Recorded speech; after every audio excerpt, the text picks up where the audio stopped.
各位观众好，由日刊工业新闻社所发行提供的新生产方式系列制程分析改善技术，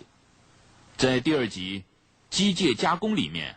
将以扶桑工业股份有限公司的制程分析改善实例为主，来介绍改善过程。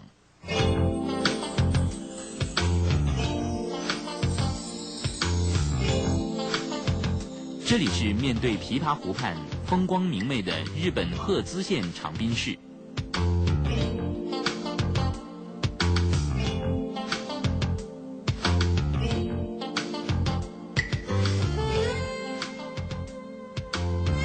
扶桑工业就在这个得天独厚的优美环境里设置总公司，晋江工厂则设置在附近，专业生产建设机械、油压机器、引擎等这些重要的零件。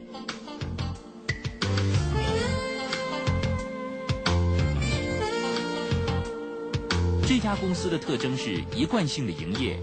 一贯性的生产制造。譬如建设机器部门，由素材制造开始，到加工过程、涂装、装配，一直到检测，一连串生产都是一贯性生产方式。它最大的好处是可以降低成本，